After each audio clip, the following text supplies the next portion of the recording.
Hello friends, இன்னைக்கு நாம் ஒரு முக்கியமான விஷயத்தை பற்றி பேச போகிறோம். நாம் இன்னைக்கு யூஸ் பண்ணுற ஸ்மார்ட் ஃபோன்ல இருந்து காரு, ஏன் விண்வெளிக்கு போகிற ராக்கெட் வரைக்கும் எல்லாத்துக்கும் ஒரு ஆரம்ப புள்ளி இருக்குது. அது என்னன்னு யோசிச்சிருக்கீங்களா? மனுஷன் வெறும் கல்கருவிகளை செஞ்சுட்டு இருந்த காலத்தில் ஒரு உலோகத்தை கையில் எடுக்க ஆரம்பிச்சான். அதுதான் செம்பு. இதைத்தான் வரலாற்று ஆய்வாளர்கள் சல்கோலித்திக் ஏஜ் அப்படின்னு சொல்கிறாங்க. சல்கோனா செம்பு, லித்தோனா கல். அதாவது கல்லும் செம்பும் கலந்த ஒரு காலம்.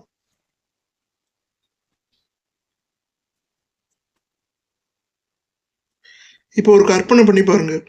பலாயிரம் வருஷத்துக்கு முன்னாடி ஒரு மனுஷன் ஆத்தங்கரையோரம் நடந்து போறான். அங்க ஏதோ ஒரு கல் வித்தியாசமா மின்னுது. அதை எடுத்து நெருப்புல போட்டு பார்க்கும்போது மற்ற கற்கள் எல்லாம் வெடிக்கும். ஆனா இந்த தாது மட்டும் மெதுவா உருகுது. ஆறுனதுக்கு அப்புறம் பார்த்தா அவனுக்கு ஏத்த மாதிரி வளைக்க முடியுது, தட்ட முடியுது. இப்படித்தான் செம்பு மனுஷங்க செம்பு வந்து மனுஷங்களுக்கு அறிமுகமாச்சு. இதுக்கு முன்னாடி வரைக்கும் ஒரு கோடாரி செய்யணும்னா ஒரு கல்லை இன்னொரு கல்லால் அடித்து செதுக்கணும். ஆனால் இப்போ உருக்கி ஊற்றி நமக்கு வேணுங்கிற டிசைனில் செஞ்சுக்கலாம். இது ஒரு மிகப்பெரிய டெக்னாலஜிங்க. இந்த காலகட்டம் கிட்டத்தட்ட கிமு 4500 3500 வரைக்கும் உலகம் முழுக்க பரவி இருந்தது. ஆனால் ஒரு விஷயம் கவனிச்சு பாருங்க. செம்பு கிடைச்ச உடனே மனுஷன் கல்லை தூக்கி போடலை. பெரிய வேலைக்கு செம்பையும், சின்ன சின்ன வேலைகளுக்கு பழையபடி கல் கருவிகளை தான் யூஸ் பண்ணிட்டு இருந்தான். சரி, அந்த காலத்து மக்கள் எப்படி வாழ்ந்தாங்க? அவங்க வெறும் வேட்டையாடுறவங்க மட்டும் கிடையாது. அவங்க ஒரு முறையான கிராமங்களை உருவாக்குனாங்க.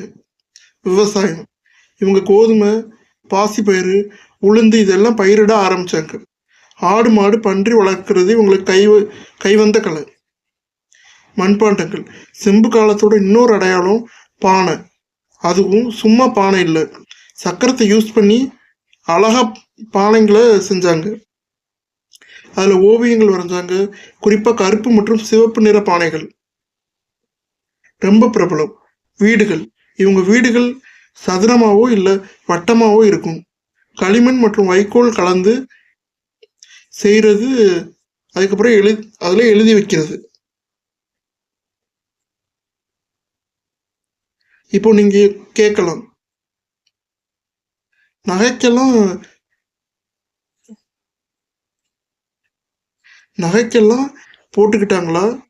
கண்டிப்பாக செம்புல வளையல், காப்பு, மணிகள்னு செஞ்சு போட்டுக்கிட்டாங்க. அப்படியே மனுஷனுக்கு அழகு மேலே ஒரு தனி பிரியம் இருந்திருக்கு போல. நம்ம ஊர் பக்கம் வந்தால் இந்தியாவோட வடமேற்கு பகுதியில், அதாவது ராஜஸ்தான், மத்திய பிரதேசம் போன்ற இடங்கள்ல இந்த செம்பு காலம் ரொம்ப செழிப்பாக இருந்துச்சு. ஆஹார் பனாஸ் பண்பாடுன்னு இதை சொல்லுவாங்க. இங்கே ஒரு சுவாரஸ்யமான விஷயம் என்னன்னா, இதோட அடுத்த கட்டம் தான் நாம் பெருமையாக பேசுகிற சிந்து சமவெளி நாகரிகம். அவங்க நகரத்தை கலந்து செம்பு கூட தகரத்தை கலந்து வெண்கலம் கண்டுபிடிச்சாங்க. தமிழ்நாட்டை பொறுத்த வரைக்கும் நாம் கொஞ்சம் வித்தியாசமானவங்க. வட இந்தியாவில் கற்காலம், செம்பு காலம், இரும்பு காலம்னு வரிசையாக போச்சு. ஆனால் நம்ம ஊரில் செம்பு காலம் அவ்வளவு தீவிரமாக இருந்ததா தெரியல. நம்ம நேரடியாக கற்காலத்திலிருந்து இரும்பு காலத்துக்கே வந்துட்டோம்.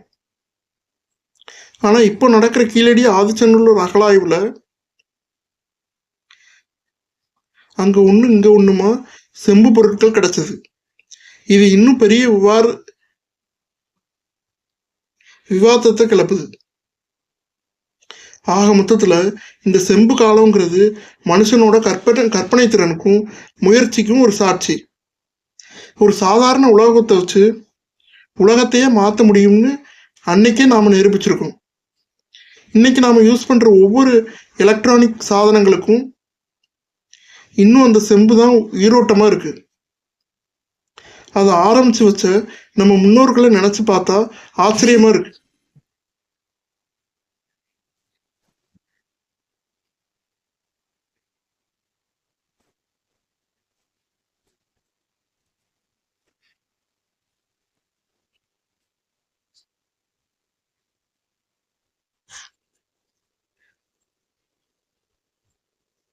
இந்த எபிசோடு உங்களுக்கு பிடிச்சிருக்குன்னு நம்புகிறேன். நன்றி.